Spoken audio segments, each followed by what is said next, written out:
नमस्कार, मी प्रियंका स्वागत करते अजून एका सुंदर नवीन अशा व्हिडिओमध्ये. तर सध्या काय होतंय, खूप सगळ्या डिझायनर साड्या येतात आणि डिझायनर साड्यांचा प्रॉब्लेम म्हणजे येणारे हे छोटे गळे. तर ह्या छोट्या गळ्यांमध्ये कस्टमरचं म्हणणं असतं, आमची डिझाईन पण वायाला गेली नाही पाहिजे, ही डिझाईनचे आम्ही पैसे दिलेले आहेत, ते डिझाईन पण आमची वर्कमध्ये घ्या. तर ह्या सगळ्या गोष्टी मॅनेज करून एक सुंदर असा गळा मी आज तुमच्यासोबत घेऊन आलेली आहे, ज्याने की कस्टमर पण खुश होणार आहे आणि आपण पण खुश, जेणेकरून कस्टमरची डिझाईन अजिबात जात नाही आणि आपण डिझाईन बनवली म्हणून आपल्याला पण एक्स्ट्राचे पैसे भेटतात. सिंपल गोल गळा करून घ्यायचा आहे. डिझाईनचा गळा पाहिला तुम्ही किती म्हणजे किती छोटा आहे आणि हे खूप सगळ्या म्हणजे सगळ्या डिझायनर साड्यांवरती हाच प्रॉब्लेम आहे, गळे एकदमच छोटे येतात. त्यासाठी काय केलं, जो की म्हणजे आपला जो पाठीमागचा पार्ट आहे ना, तर तो वेगळा कट केला. आता तुमच्याकडे एवढं कापड नसेल ना, तर तुम्ही तेवढा भाग आधी गळ्याचा कट करा आणि त्यानंतर पाठीचा भाग कट केला तिथेच तरीही चालेल. पण माझ्याकडे एक्स्ट्राचं खूप सगळं कापड होतं, त्यामुळं मग मी दुसरीकडेच हा पाठीचा एक्स्ट्राचा भाग काढून घेतला आणि डिझाईनचा भाग जो आहे ना, तर तो तसाच ठेवला होता. तर जिथं मी एक्स्ट्रा पाठीचा भाग काढून घेतलेला आहे दुसरीकडे नॉर्मल याच्यावरती, तो आपण जसा गळा आहे ना, तर हा गळा जसा आहे ना तसाच शेपमध्ये आपण म्हणजे त्यांचे जे मेजरमेंट आहे बरोबर गळ्याचं, किती खोल आहे तसा त्या आकाराने मी इथं कट करून घेतला आणि कटिंग झाल्यानंतर आपण जसा नॉर्मलीमध्ये कुठल्याही ब्लाऊजचा गळा पलटी करून घेतो. खालची साईड देखील इथं तुम्ही पहा टिप मारून मी पलटी करून घेणार आहे आणि वरचा गळा देखील पलटी करून घेणार आहे. जेणेकरून आपला वेळ पण वाचतो, खूप झंझटी पण होत नाही. त्यासाठी जसं आपण रेग्युलर ब्लाऊजला करतो सेम त्याच प्रकारे इथं गळा पलटी करून घेतलेला आहे. सेम करायचे, काहीच बदल करायचा नाही आहे. पाठीमागचा भाग आता हे गळापलटी झाला, त्यानंतर सगळीकडे एक शिलाई देऊन सगळा भाग चांगला असा अटॅच करून घ्यायचा आहे. तर हे पहा, पूर्ण असं एक शिलाई देऊन घ्यायची सगळीकडे, जसं की आपण कुठलाही ब्लाऊजचा पार्ट अटॅच करतो ना, सेम त्या प्रकारे करायचा आहे. याच्यात काही चेंजेस करायचे नाही आहेत. फक्त तुम्हाला इथं कुठलंही काम करताना फिनिशिंग खूप महत्त्वाची आहे. मी माझ्या प्रत्येक याच्यामध्ये तुम्हाला सांगत असते की फिनिशिंग ही खूप महत्त्वाची असते. ब्लाऊजमध्ये फिनिशिंग आणि फिनिशिंग यायला तुम्हाला खूप जास्त दिवस प्रॅक्टिस करावी लागते, त्यावेळेस फिनिशिंग येते. अन्यथा फिनिशिंग येत नाही आणि खूप घाई पण काम करत नका जाऊ. स्लो करत जा, पण फिनिशिंग देत जा. फिनिशिंगवरतीच पैसे डिपेंड असतात. म्हणजे आणि आपल्याकडे कस्टमर टिकून ठेवायचा तो एक मार्ग असतो. फिटिंग आणि फिनिशिंग हे 2च मार्ग असतात. त्यामुळे डिझाईनला फिनिशिंग ही लागतेच लागते. तर त्यासाठी पहा, इथं एक्स्ट्राचं जे पण कापड असतं ना, तर ते कट करून घ्यायचं. मी कधीही अस्तरपेक्षा मेन फॅब्रिक हे 1 ते 1.5 इंचानं एक्स्ट्राचं कटिंग करत असते. आता पहा, हा आपला नॉर्मलीमध्ये पाठीमागचा पार्ट तयार झाला. आता इथं काय करायचं, जेवढा डिझाईनचा भाग आहे ना, तो पहा अशा प्रकारे एक्स्ट्राचं कापड घेऊन मी इथं कट केला.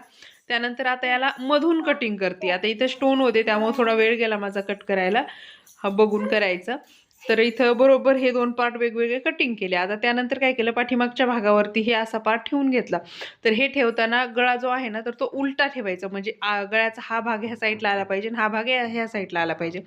जसं की मी ठेवलंय तसं. तर इथं पहा, ही डिझाईन आपण ह्या शेपमध्ये टाकणार आहोत. तर खालच्या याला कापड कमी पडत होतं पहा, इथं अर्ध्या साईडला. त्यामुळे तिथं आपण जी पायपिंग असते ना, तर ती करणार आहोत. त्यासाठी मग याला कुठंतरी एक शेप द्यायचा, म्हणून असा तिरका देऊन परत असा उभा शेप दिलेला आहे. एक पट्टी कट करून झाली, एक भागा सगळ्यावर ठेवून, तर तोच भाग आपण बरोबर गळ्यावर ठेवायचा आणि सेम पार्ट दोन्हीचे करून घ्यायचे. आता इथे एक्स्ट्राचे जे खडे वगैरे होते ते मी काढून घेतले, ते शिलाईमध्ये येतील यासाठी. त्यानंतर इथं आता आपल्याला पायपिंग करायची आहे. जो भाग आपण हा डिझाईनचा काढलाय त्याला. तर त्याच्यासाठी इथं मी सिंगल फूट यूज करत आहे. डबल फूट होतं मशीनला, ते काढलं आणि सिंगल बसवलं. आता सिंगल बसवल्यानंतर इथं पहा, बरोबर पायपिंग करायची. फक्त पायपिंग ही शोल्डरच्या भागाला नाही आली पाहिजे आणि आर्महोलच्या भागाला नाही आली पाहिजे. बाकी सगळ्या साईडला तुम्हाला इथं पायपिंग करून घ्यायची आहे. तर हे पहा, वरचा भाग जो आहे ना, तर तो आपला बरोबर शोल्डरमध्ये जाणार आहे, टिपमध्ये. आणि यातला पण अर्धा भाग जो आहे ना, तर तो आपला आर्महोलमध्ये जाणार आहे, मोंड्याच्या बाहेर साईडला. त्यामुळे फक्त तिथं मी ही नाही पायपिंग नाही करत आहे, अन्यथा सगळ्या साईडला मी इथं पायपिंग करून घेत आहे. गोल्डन कलरची पायपिंग वापरलेली आहे. मी त्यांना बोलत होते की सिल्वर डिझाईन आहे याच्यावरती स्टोन, की तुम्ही आपण सिल्वर पायपिंग यूज करूया. पण त्यांचं म्हणणं होतं की नाही, गोल्डन त्याच्यावरती स्टोन आहेत म्हणल्या साडीवरती. साडी काही मी पाहिलेली नव्हती, त्यामुळे त्यांनी सांगितलं होतं की सगळं तुम्ही गोल्डनच यूज करा. म्हणून मग मी सगळं गोल्डन केलं. ही पायपिंग अशा प्रकारे लावून झाली. आता हीच सेम पायपिंग आपल्याला ह्या दुसऱ्या साईडला देखील सेम लावून घ्यायची आहे, काहीच चेंजेस करायचे नाहीत. इथं पहा सेम लावून झालेली आहे. दोन्ही पण साईडला सेम टू सेम लावून घ्यायचे आहे. आता त्यानंतर आपल्याला इथं परत मशीनचा फूट चेंज करायचा आहे आणि आपला जो सिंगल दाब होता तो काढून डबल दाब रेग्युलर जो असतो तो मी इथं लावून घेतलेला आहे. त्यानंतर याला एक आपण दाब शिलाई जी असते ना तर ती देऊन घेणार आहोत पायपिंगला.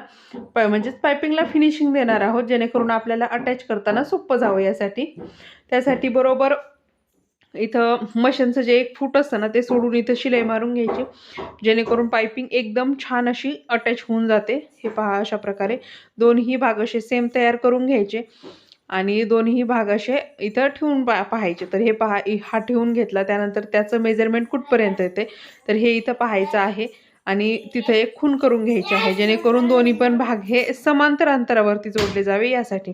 तर हा दुसरा पण भाग आपण इथं ठेवून घेतलाय. त्यानंतर हा याची देखील खूण केली आहे.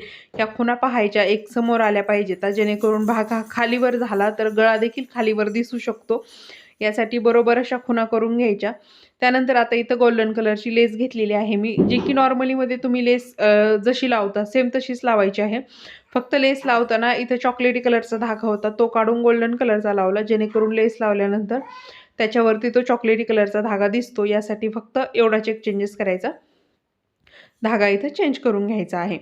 त्यानंतर आता इथं लेसला डबल टिप देऊन घ्यायची, जेणेकरून लेस पलटत नाही, अशी अंगामध्ये घुसत नाही किंवा गळ्याला पलटी वगैरे मारत नाही. त्यासाठी लेसला इथं डबल टिप मारून घेतली. त्यानंतर इथं तुम्हाला हवं तर तुम्ही सिंगल लेस देखील लावू शकता किंवा डबल लावू शकता किंवा टेबल कशीही लावू शकता. मी इथं डबल लावलेली आहे, जेणेकरून लुक जो आहे ना तर तो अजून रिच यावा आणि दिसायला एकदम छान ॲक्टिव्ह दिसावं यासाठी मी इथं डबल लेस लावलेली आहे. तुम्हाला अजून लावायची असेल तुम्ही अजून पण लावू शकता. खालच्या भागाला लावायची असेल पाठीच्या तिथं देखील लावू शकता. तुमच्या मनाने आहे तुम्हाला किती लेस वापरायची आहे, कशी लावायची आहे, तुम्हाला कस्टमर कसं पैसे देत आहे किंवा तुम्हाला किती सिंपल ठेवायचं आहे, किती जास्त ओव्हर करायचे, हे सगळं तुमच्यावरती डिपेंड असतं. तुम्ही यामध्ये चेंजेस करू शकता. मी सांगितल्याप्रमाणे मला असंच ठेवायचं होतं, त्यामुळे मग मी असंच केलेलं आहे. आता इथं पहा दोन्ही लेसला आपल्या डबल टिप मारून झाली आहे. धागे वगैरे एक्स्ट्राचे सगळे कटिंग करून घ्यायचे. परत आपला गोल्डन कलरचा धागा काढून नॉर्मल चॉकलेटी कलरचा धागा लावून घेतला, जेणेकरून आपल्याला आता ह्या टिपा मारून घ्यायच्या आहेत त्यासाठी. तर त्यानंतर हे पहा बरोबर जिथं खून केली होती तिथपर्यंत हे सेंटर येतं आहे का एकदा चेक करून पाहायचं आणि बरोबर असं ठेवून इथं टिप मारून द्यायची आहे. काहीच जास्तच करायचं नाही. हा पार्ट आहे तसाच उचलायचा आणि ॲज इट इज इथं बसून द्यायचा आहे. तर पहा परत इथं क्रॉसमध्ये टिप घेतली, परत अशी थोडीशी तिरकीवरती टिप घ्यायची. हे झालं.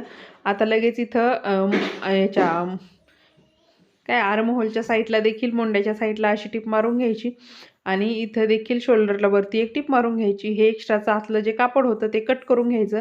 हे पहा सेम टू सेम हीच प्रोसेस वापरून दुसरा भाग देखील जोडून घ्यायचा आहे. काहीच करायचं नाही, फक्त इथं एक खून करायची, जेणेकरून भाग खालीवर व्हायला नको. खालीवर जर भाग झाले तर ते दिसताना छान दिसणार नाहीत त्यासाठी. त्यामुळं मग आणि एकदा जोडल्यानंतर परत उसवायचं आपल्याला तर किती कंटाळा आहे हे माहिती आहे तुम्हाला सगळ्यांना, किती कंटाळा येतो.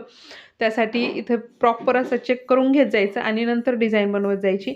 तर पहा त्यानंतर इथं देखील आपण बरोबर अशी टिप एक मारून घेतलेली आहे आणि त्यानंतर परत ही शोल्डरच्या साईडला देखील एक टिप मारून घ्यायची अशी आणि परत आर्महोलच्या भागाला. तुम्ही म्हणताल ही टिप तुम्ही कशी मारताय, तर आपल्याला हे कापड थोडंसं पातळ असतं, खालच्या कापडाचा अंदाज बरोबर येऊन जातो लगेच. आणि इथले जे फिटिंगमध्ये येतात ना तर ते स्टोन देखील थोडे थोडे मी काढले होते, ते काही व्हिडिओमध्ये घेतलेलं नाही आहे. आणि हे अशा प्रकारे आपलं हे बरोबर इथं जोडून झालेलं आहे दोन्हीही भाग. आता आपण याला कॅनव्हास पेपर वापरलेला नाही आहे, त्यामुळं हा भाग थोडासा लूज पडतोय. त्यामुळे हा भाग जो आहे ना तर तो लूज पडू नये आणि दिसायलाही एकदम स्ट्रेट छान दिसावा यासाठी मी त्याला एक्स्ट्राच्या 2 शिलाया दिलेल्या आहेत. म्हणजे जोडताना एक दिली आणि परत एक्स्ट्राच्या 2 शिलाया दिल्या, जेणेकरून हा भाग एकदम असा परफेक्ट असा एकदम टाईट दिसतोय. दोन्हीही साईडला सेम 3-3 शिलाया देऊन झाल्या. त्यानंतर खालच्या भागाला आपण इथं पाठीच्या लगेच टक्स देऊन घेतलेले आहेत, जेणेकरून म्हणजे आपला पाठीमागचा भाग हा पूर्णतः क्लिअरली तयार झालेला आहे. जे की नॉर्मलीमध्ये तुम्ही कसे टक्स देता त्यावरती मी इथं 2 शोल्डर जे आहेत ना म्हणजे तो भाग अर्ध करते आणि खालचा सेंटर काढून तिथं टक्स मारून देते 4-4.5 इंचाचा अंदाजेच असतं, तरीही छान बसतो. तर पहा टक्स देखील फिनिशिंगमध्ये आलेले आहेत आणि ही आपली अशी डिझाईन तयार झाली आहे. तर पूर्ण ब्लाऊजचा लूक काहीसा हा असा आलेला आहे. 3 पीस प्रिन्सेस कट ब्लाऊज होता हा. याला लटकन देखील सुंदर असे बनवलेले आहेत, लेस लावलेली आहे.